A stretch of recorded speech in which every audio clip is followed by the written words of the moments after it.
Greenheck, building value in air. In this video, we will cover the requirements for properly installing a Greenheck combination fire smoke damper as detailed in our UL 555 approved installation instructions. The installation elements covered apply to all Greenheck fire dampers and combination fire smoke dampers, except for those that are specifically designed to be mounted outside the plane of the fire-rated barrier. We are using the model FSD 311, a combination fire smoke damper, for this video. UL Standard 555S requires that all smoke and combination fire smoke dampers be supplied with a factory-installed actuator to allow for remote operation. Actuators may be mounted either inside or outside of the airstream.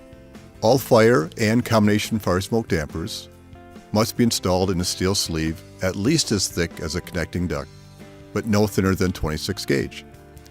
Although field-supplied sleeves are allowed, Greenheck recommends factory-supplied sleeves to minimize installation costs and to ensure that the required damper to sleeve fastening requirements are met.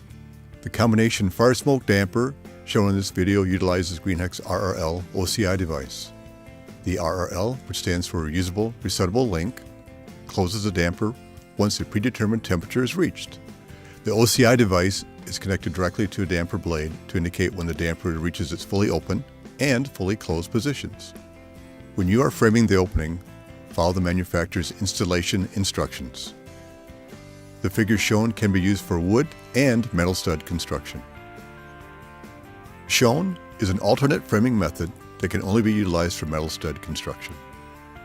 Prior to installing the fire damper or combination fire smoke damper in a wall or floor opening, it is essential that the opening be square.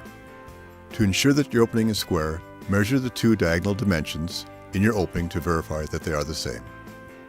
The traditional two-side retaining angle installation method requires the wall or floor opening to be larger than the damper to allow for damper expansion during fire. For a galvanized steel damper, the opening must be an 1/8 inch larger than the outside of the damper sleeve for every foot of damper width and height. The minimum total clearance required is 1/4 inch. During installation, position the damper within the plane of the wall. The sleeve can stick out of the wall on the actuator side a maximum of 16 inches, and on the non-actuator side a maximum of 6 inches.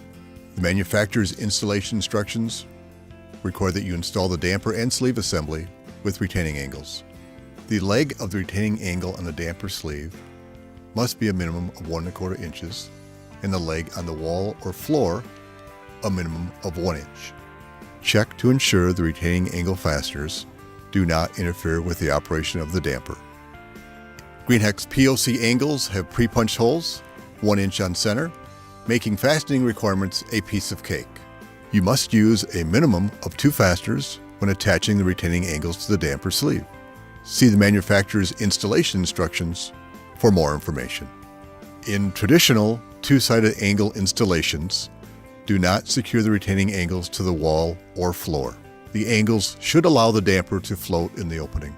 Once the damper is installed, the sleeve needs to be connected to the adjacent ductwork using one of the approved connection methods listed in the manufacturer's UL approved instructions. On this damper, we are showing Greenheck's Quick Connect. Greenheck can ship loose or factory install breakaway flanges to the damper sleeve to minimize field installation time. Building codes such as IBC require an approved means of access to the damper that is large enough to permit inspection and maintenance.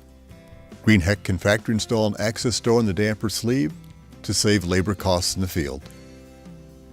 Greenheck will continue to lead the industry in new and innovative damper products and solutions.